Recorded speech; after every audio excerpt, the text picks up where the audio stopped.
Snap Judgment Studios. Snap Judgment is brought to you by Progressive. Progressive helps you compare direct auto rates from a variety of companies so you can find a great one, even if it's not with them. Quote today at Progressive.com to find a rate that works with your budget. Progressive Casualty Insurance Company and affiliates. Comparison rates not available in all states or situations.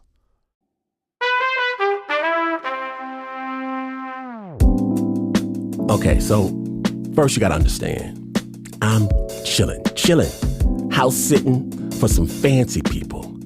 This beautiful, gorgeous estate like something out of a James Bond movie.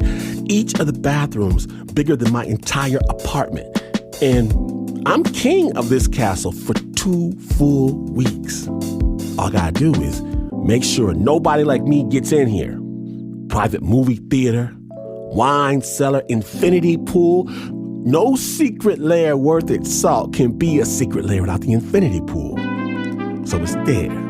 In the pool, I recline on the flotation device. The cocktail shaking, not stirred, sweating in the cup holder. Even as nighttime descends upon the city below, I said I was chilling. And then, this keening, chittering, clicking, a man-sized shadow, a specter drops from the sky just above the far end of the pool. Terror. Icy terror. In the darkness, I see him gliding maybe 2-3 inches above the water, gliding directly toward me. Closer, and I can't even scream as this shadow passes directly over my nose, and then I'm under the water, flailing, frantic, crazed, running for the house. More shadows fall from the sky. Blind fear, I dive, soaking wet into the house, kicking the door behind me, and the phone rings. I snatch it up like it's holy water. Hello? Hey, Glenn. Hope you're enjoying the place. Just wanted to let you know, if you're lucky a little after sunset, you might see the foxes. The what? The flying foxes. And it's taken me a while. I'm from Michigan. I know foxes don't fly. The bats. They sometimes swoop down to drink from the pool. Some of them are just huge. They're super fun to see. I didn't notice. Thanks for letting me know. I'll be sure to look out for them. Sure.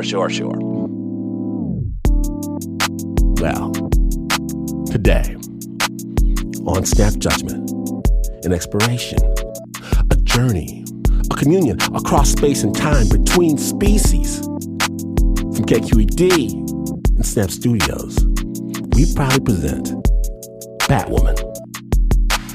My name is Glenn Washington.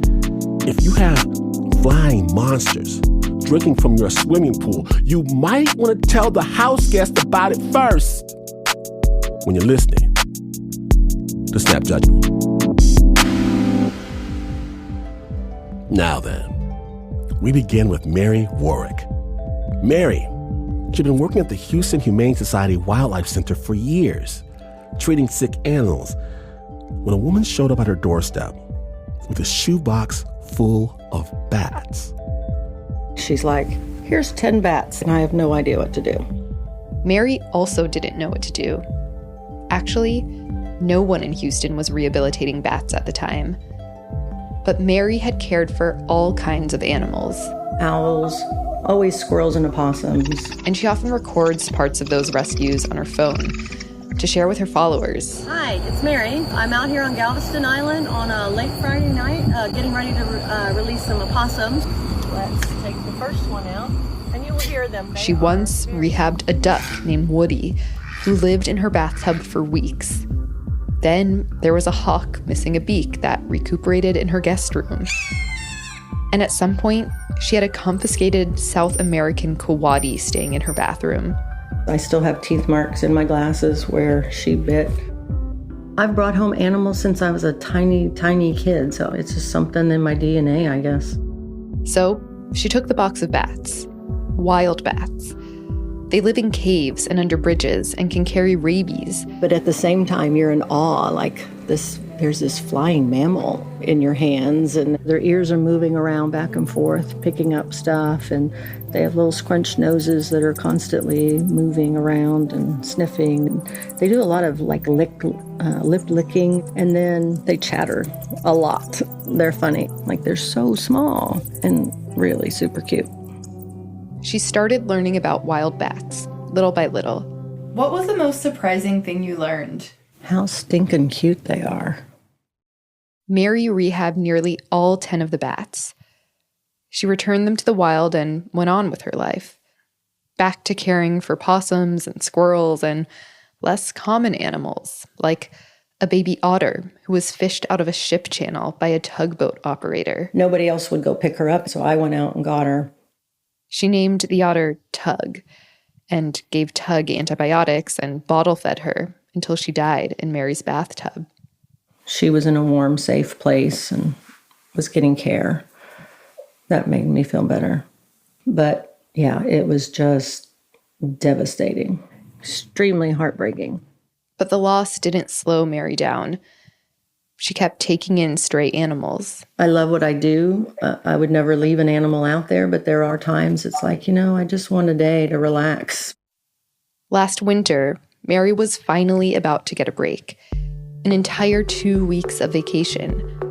Over Christmas time, her whole family would be coming into town to celebrate. 20 people. On her last day of work, she went to a holiday party. My boss from the Houston Humane Society was here for that party, and he was saying, we're going to get a cold snap. We're going to probably have a lot of calls where we need to help people with dogs. So it looks like I'm not going to get any time off for the holiday. So I'm like, oh, poor you. Sorry. I'm going to be off and having a good time. See you at the beginning of the year. She got home and did not set her alarm for the first day of her vacation. She woke up slow, got bins of Christmas decorations down from the attic. Lights, Santa figurines, a faux tree with shimmering glitter that's supposed to look like ice crystals. The person that wants to make the house beautiful before the holidays, decorating and washing all of our china, washing wine glasses, and I'm that person. With a full 3 days before Christmas, she took her time. After she put up a few lights, she put on her heaviest coat and went out to run errands. Last-minute gifts for nieces and nephews. It was 22 degrees out. And then started thinking, oh gosh, it's really cold. So I headed up to the bridge just to go see if anything was going on up there. I didn't expect to see anything because I hadn't gotten any calls. The Wall Street Bridge, where hundreds of thousands of bats make their home each year. Mary knew this kind of cold weather would be a problem for these bats. And then I walk up and I see this guy staring at the ground. He's looking at a bat that looks dead. And then as I looked down the walkway, there were lots of bats.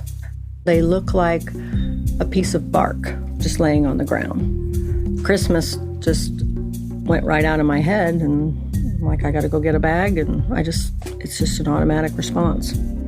Mary went back to her car and dumped a box full of tools out into the trunk. She took the empty box and just went around and scooped them up. Mary picked up bat after bat after bat. They're as hard as a rock. Their wings don't droop or anything. Everything's just drawn in. Their wings are close to their sides. Their little heads are kind of tucked down. Their feet are tucked up. Their eyes were all closed. They were trying to keep warm, so they were just kind of crunched up as much as they could be, like a big piece of mulch. In most cold climates, bats go south in the winter. But in Houston, they stay all year round. It's not supposed to get this cold here. When it does, though, the freezing temperatures can cause the bats to go into hypothermic shock. As their metabolism shuts down, they don't have the strength to hold on anymore, and they eventually just release. And they're hanging upside down, so they hit the ground with their heads most of the time.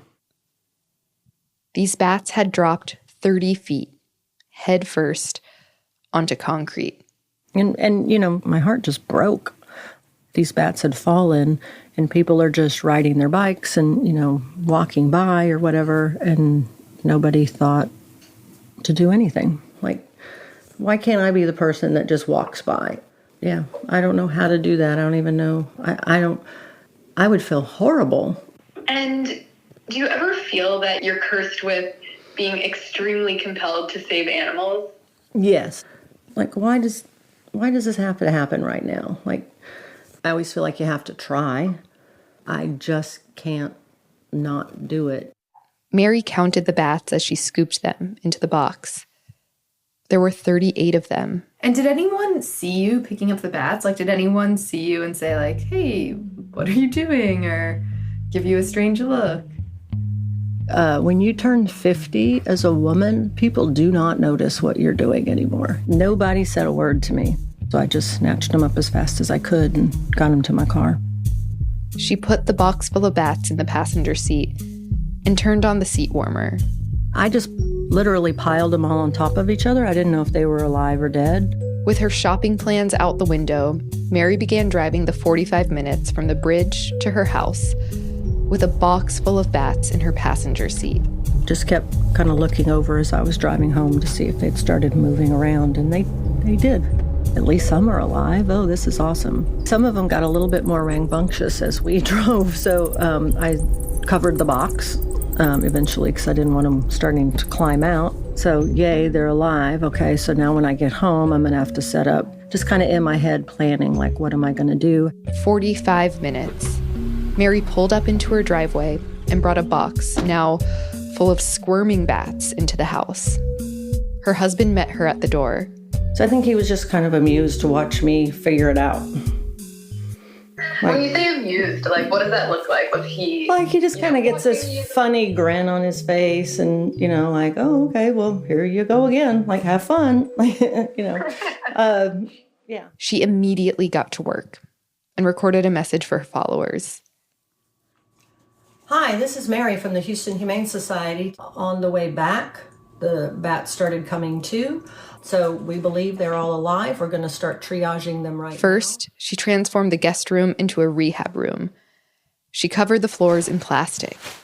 She pulled incubators from the closet and covered the inside of the boxes with mesh and fleece where the bats could hang and cuddle up with each other. To give you a quick look at the bats before we start.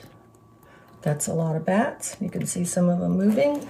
So we will let them warm up in our incubator or in this. She put humidifiers around the room and warmed up worms and also cups and cups of fluid. And then started pulling out the bats one by one to do a little examination to see if they had fractures or, who was dead, who was alive, all that kind of stuff. They'd been through a lot, but they were moving around. And they were all alive. And nobody had fractures. To help hydrate them, Mary filled syringes up with warm fluid and placed the syringes on a heating pad to keep them warm. She took the bats one by one into her hand. And then bring my left pointer and thumb together and pinch a little bit of skin and inject the fluids under that. After she injected the fluid, she was ready to feed them.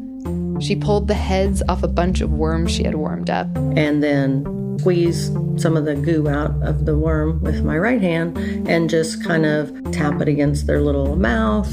And usually if I can get a little bit of liquid to get through their gums or through their lips, then they'll kind of like, oh, that tastes good. Their tongues are like, they come to a point and they lick their lips a lot and their noses are kind of going. And that first time when they start eating is such a relief. After the bats ate, Mary put them back into the incubator, one at a time. So I spent quite a bit of time just kind of staring at them, seeing them kind of have little squabbles with each other. And somebody would get mad at the other one. And so, one bat would leave this little group and move over to another group or whatever, and then kind of cause a ruckus over there. And then everybody would calm down or, there was always some kind of chatter going on in there. And it's like,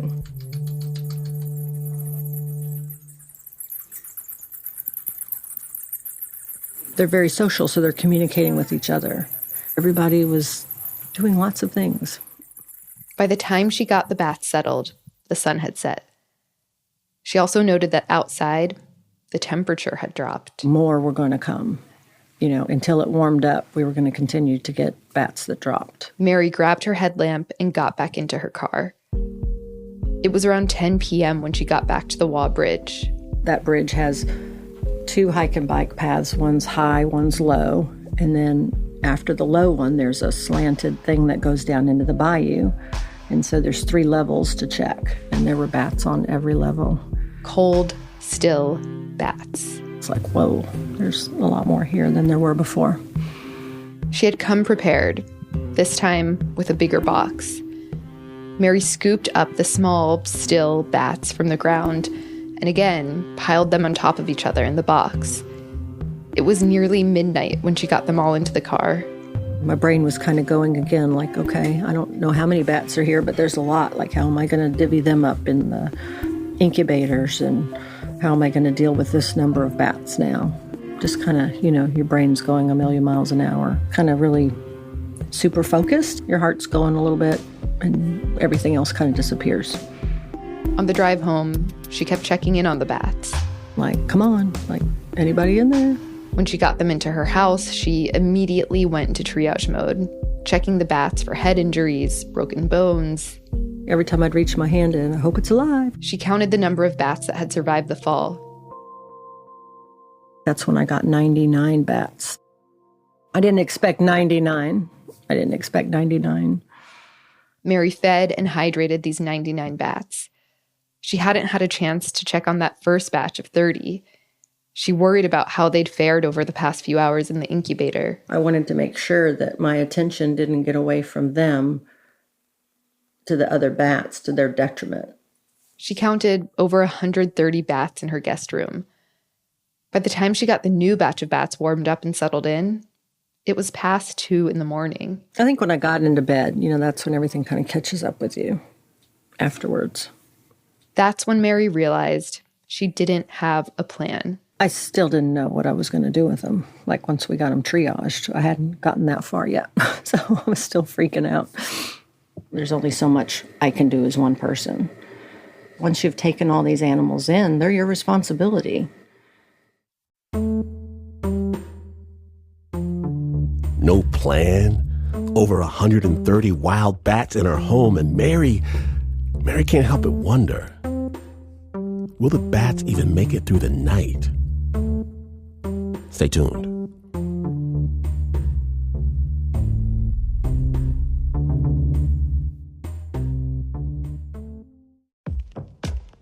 This is my voice. It can tell you a lot about me, and I'm not changing it for anyone. In NPR's Black Stories, Black Truths, you'll find a collection of NPR episodes centered on the Black experience.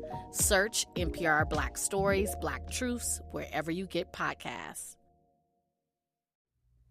The end of summer, and it's busy. The other day, getting back from camping, my nieces, my kids in the house, everybody looking for something to eat. And I don't want to cook, but I don't want to give them junk either, because I love them. Instead, we eat well with Factor, America's #1 ready-to-eat meal kit. Chef-prepared, dietitian-approved, ready-to-eat meals delivered straight to your door. You can save time, eat well, and stay on track with your healthy lifestyle. With Factor, skip the extra trip to the grocery store. Skip the chopping, the prepping, the cleaning up, while still getting the flavor and nutritional quality that you need. Because Factor's fresh, never frozen meals are ready in just 2 minutes. All you have to do is heat and enjoy. Head to factormeals.com/snapjudgment50 and use code snapjudgment50 to get 50% off. That's code snapjudgment50 at factormeals.com/snapjudgment50 to get 50% off. Welcome back to Snap Judgment. When last we left, Mary had taken over 130 wild bats into her home. Would she actually be able to help? Snap Judgment.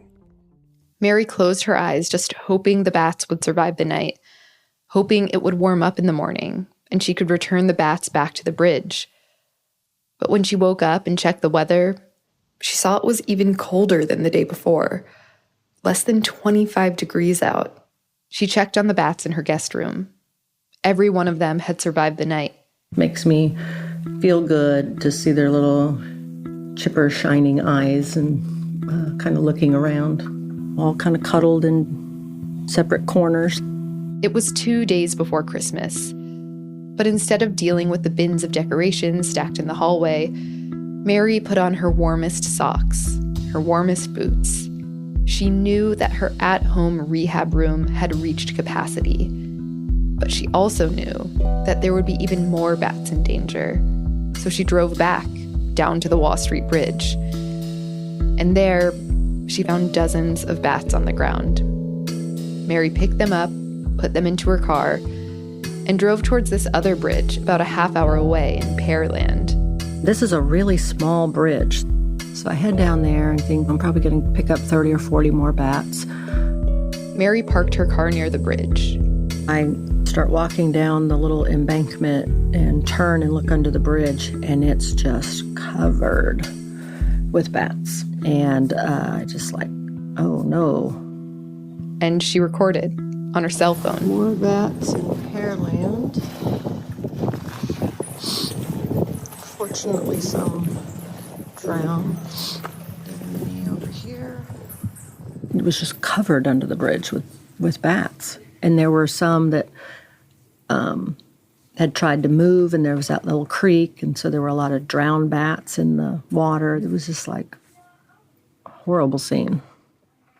I went back up to my car and just started dumping out these big, huge plastic bins. I had 3 of them, and started loading bats up in those 3 bins, 300 in each bin. At first, Mary collected 600 bats. And that's when I was like, oh my God, how am I going to take care of all these bats? Oh my gosh, where am I going to put all, these aren't going to fit in 2 incubators. What am I going to do with these bats? Like, there's no way I can keep all these animals alive. I can't triage all of them effectively. I can't give them all fluids. I can't force feed them. I can't, there's just no way. But Mary, being Mary, put the 3 bins of bats into the backseat of her car without a plan. And then just headed home, cranked up the heater in the car and headed home. There were 900 bats that fell from that bridge. When she got home, Mary called up a colleague for help. They had 900 bats to check. Dead bats went into Mary's kitchen freezer. Live ones went back into the bins.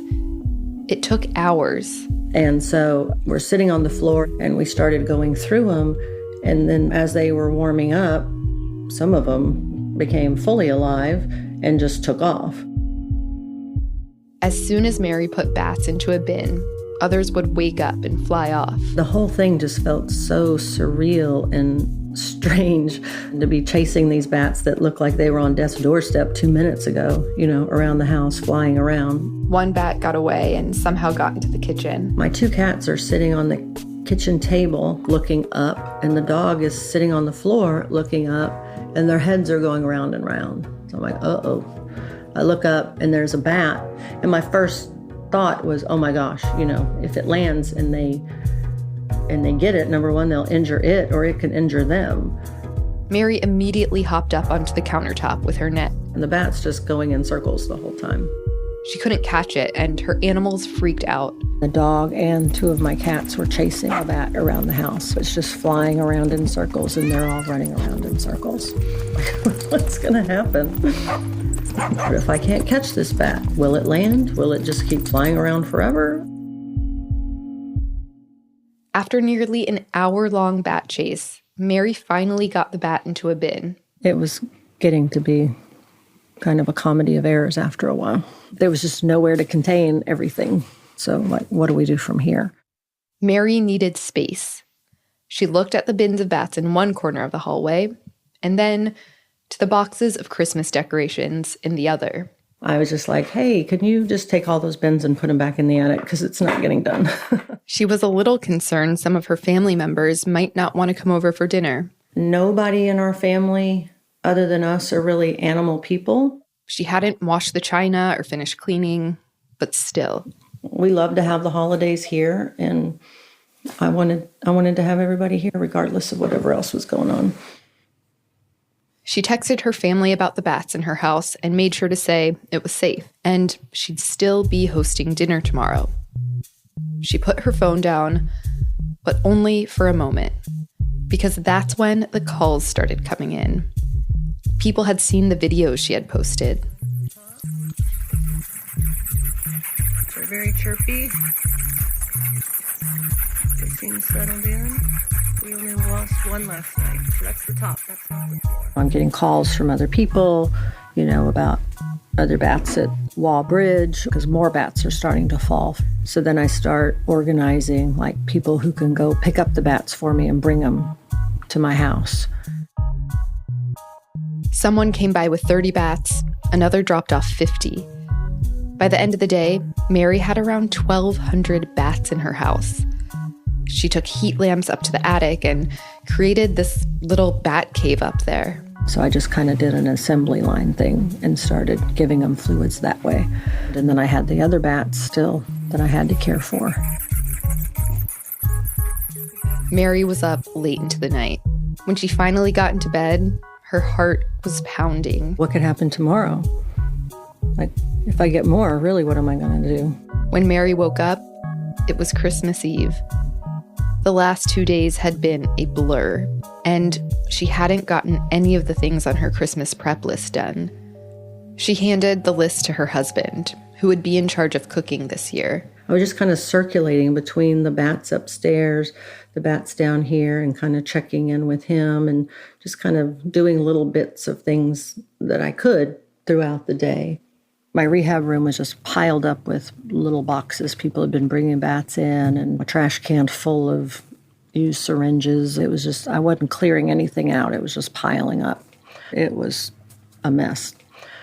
And bats have a very distinctive smell. And so that whole part of my house just smelled like real strong, musky bat, which was driving me insane. I was kind of joking, whoa, everybody's going to love coming over here for Christmas Eve because it smells like that shit. But before Mary could come up with a plan to cover up the smell, more people showed up at her house with more boxes of bats. By now, people from all over Houston were watching those videos she'd been posting of bats in her house and under the bridges. There was just so much going on. There were so many phone calls. She went out to buy 2 dog crates from the pet store, big enough for German Shepherds. She put them in her attic. I just grab handfuls of bats, gently place them in there. So in total so far, we just got 80 new bats in this morning. So in total so far, we have 1,544 bats in care. I think they're incredible. They're all doing well, as you can see. And as soon as they would hear the bats that I was bringing in start to chatter or anything, the bat from that colony, not the other colony, but that colony would start getting super excited and chattery and running around the cage. It was like they knew those bats, hey, that's Bob. I hear Bob. Bob's coming or whatever, And that was amazing to me, those interactions with each other and how excited they would get to see each other when I would put the new one in the enclosure and they would all come and check him out, Any of them could have taken a turn for the worse. I didn't know. I was afraid. My main fear, I think, at that point was I was afraid the freeze was going to go on a very long time. We could lose them all if the freeze went on too long. When the sun went down on Christmas Eve, it was 25 degrees outside. So it was still a concern. It was a concern that we would continue to get more and more. Mary woke up early on Christmas Day. The bats were in the attic. Her husband was downstairs, cooking ham. And then her doorbell rang. This time, it was her son, his kids, her mother-in-law. Soon, in addition to the 1,600 bats stowed away in the attic, there were around 20 people in her house. Everybody commented on the smell. So I just got the bats out of the way at first. As people came in, I said, do you want to go see the bats? real quick before, we move on. And so those who did, I walked them up. We have a walk-in attic, so I walked them up to the attic quietly, let them look into both of the containers to see what it was like, and then we left. And Mary went with her family to the dining room table. It was the first time in days she'd put on real clothes and sat down for a proper meal. I knew I had done everything I could for the bats at that point. And it did feel good to me knowing that they were up there and they were settled and quiet and had everything they needed. And then I was allowed to be settled and quiet and spend time with my family and focus on that. I could let the bats go for that little period of time. She thought about the bats upstairs, how they got so excited every time another bat would come into an incubator.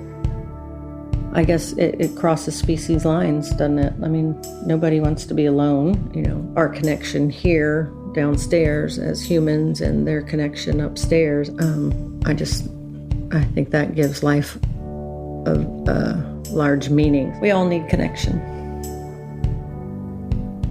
Mary told her family she appreciated them. And how much, it really meant to me that everybody was just kind of rolling with what we were doing. A few more bats came in that night. I was keeping a tally. I think it was like 1,645, something like that. I understand it's weird to most people that what I do is unusual or maybe strange or something like that. But I ended up with 1,600 bats in my attic over the holiday. I'm here to give you an update on our bats, but first I want to give you a couple other pieces of information as well. We are going to try to release the bats Wednesday evening. So if you are interested in seeing the release down at the Wall Street Bridge, click on After 6 long days since Mary brought those first 30 bats home, the weather finally started warming up. The temperature had climbed to around 45 degrees. Mary sent out an invitation on social media to a bat release event, where all those people who had been following along through her videos could come out and see the bats for real. And I didn't know if all the bats were going to fly out or if none of them were going to fly out. It didn't really matter. Mary got to the bridge early, just before dusk, with bins of over 1,600 bats. There were dozens of people there, waiting for the bats to fly from their cozy incubators back into the world. Mary taped off the entire underbelly of the bridge. It smelled like bat guano. And then there's the chirping of the bats over my head, and then there's the chirping of the bats in the container as well, in the enclosure. And so they're getting more and more active and excited, and the bats above me are getting more and more excited. And I'm talking to people and explaining what we're doing. The bats in the enclosure are starting to go around in circles and get all excited because they hear their bat. They're like, "Shut up, lady, let's go." Finally, Mary unzipped the enclosure of the dog crate. So when the bats are trying to climb out, they'd have to go around a lip. And they really couldn't figure that out. So I was reaching in with my hands with gloves and then just holding them up. And then they would go out. And it was just so exciting, As each bat flew towards the bridge, she'd talk to them. "Ooh, I'll give you a 5. You struggled a little bit, but you pulled it off," or whatever. Or "You're a 10. You just, took off right away and you look strong," or whatever. Just kind of chit-chatting with them as they were taking off. Aww. And then I had a couple that didn't succeed there as well. Those bats that didn't make it, she put them in a different container to take them home. And put them in a different container and then kept releasing. To see these bats taking off and going up under the bridge. They would just glide out, kind of go over the bayou and up into the crevices of the bridge itself. It's just so heartwarming. I was so happy for that bat to be able to go back home.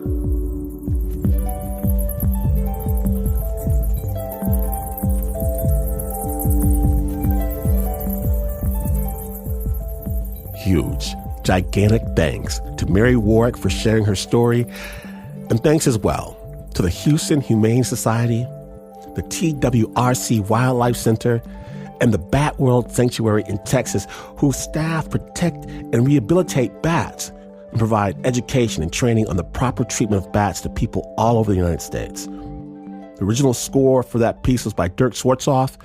It was produced by Shayna Shealy.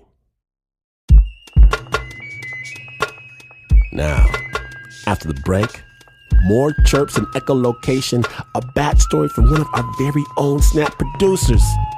Stay tuned.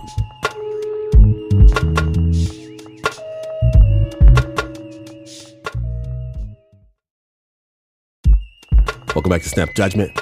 My name is in Washington, and I heard tale of this story. That Snap Judgment's own John Facile has a special affinity for bats. It's something you don't hear very often. And finally I sat down and asked him about it. I don't know what this story is. I don't know. I know that it involves an animal of some sort. Well, so, we're doing this episode about bats, and I have a story about an encounter with a bat that changed my life. I certainly wouldn't have become a journalist. I wouldn't be sitting here with you. No exaggeration. No exaggeration. This story with a bat changed the course of your life. Yeah. So, right after college, I was working like a series of odd jobs, as you do.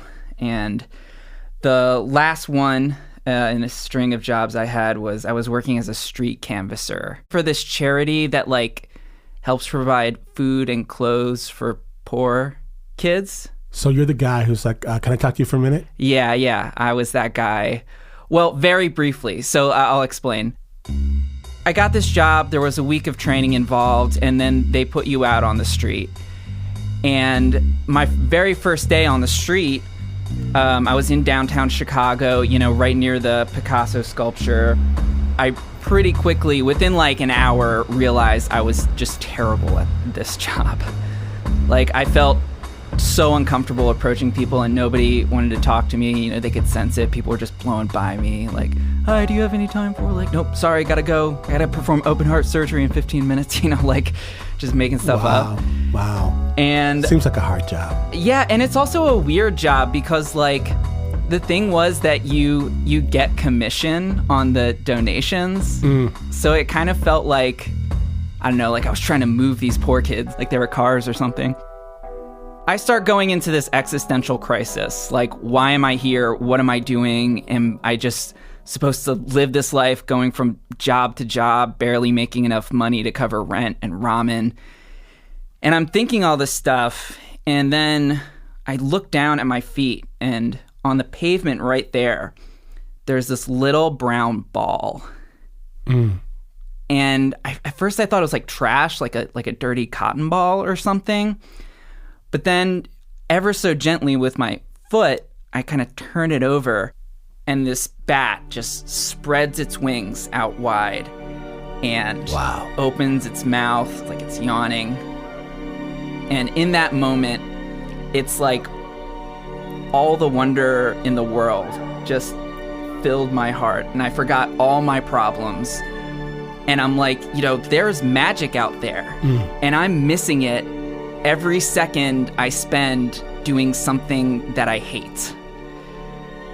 But I don't really have time to dwell on that because clearly this bat needs help. It's stunned. Maybe it flew into a building. So I ran into a nearby Walgreens, and I go up to the middle-aged manager, and I'm like, I need a box. I need a cardboard box. And the guy's like, what? Like, this is Walgreens. We don't just hand out cardboard boxes. And I said, but you don't understand. There's a bat outside, and I need to help it.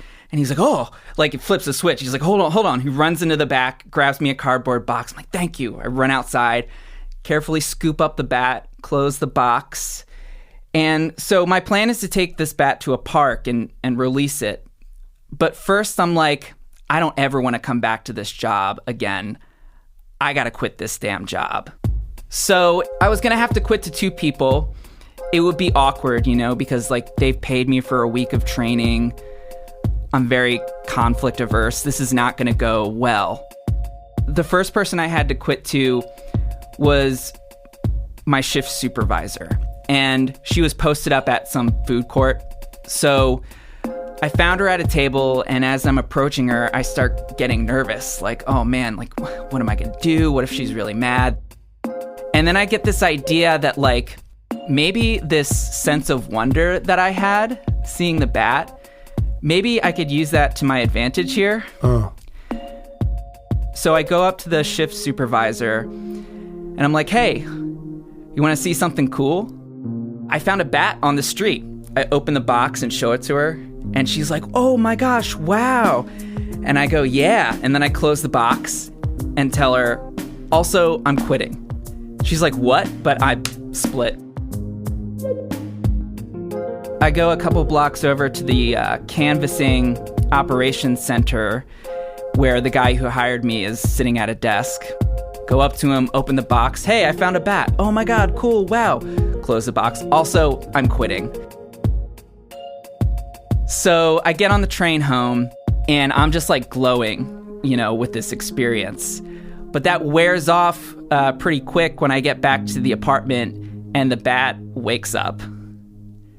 And it is not happy. It is like, where am I? This cave is too small. It starts scratching and clawing and making these like demonic noises, like trying to get out.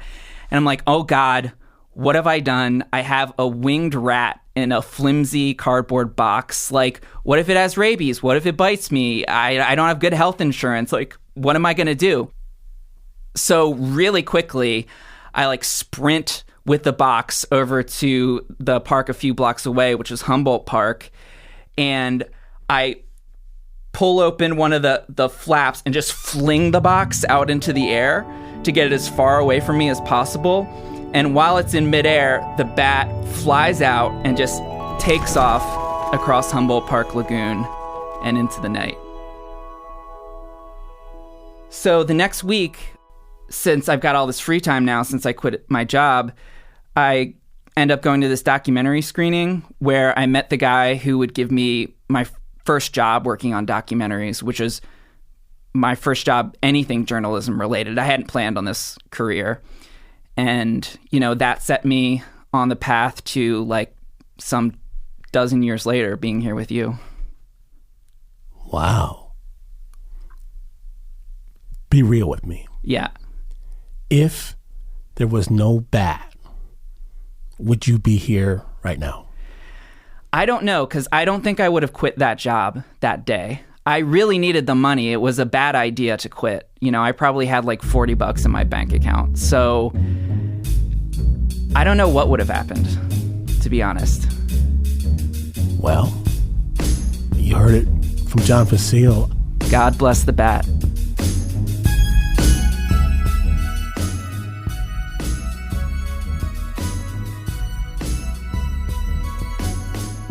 Big thanks to our own John Facile. The original score for that story was by Dirk Swartzoff. Now, do you know what's better than hearing a story?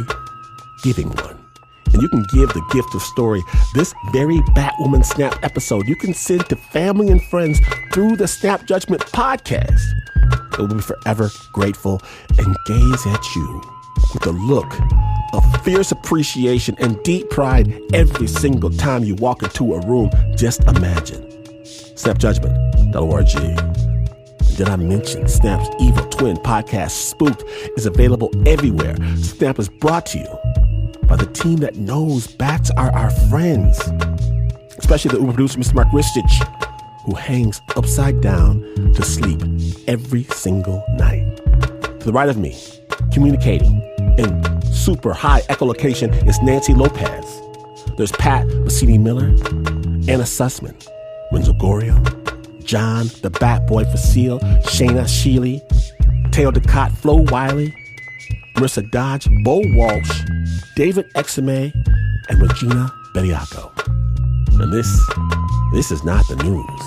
No ways it's news. In fact, you can discover that bats are more closely related to primates than they are to rodents. And even while you're digesting this extraordinary fact, you would still not be as far away from the news as this is. But this is PRX.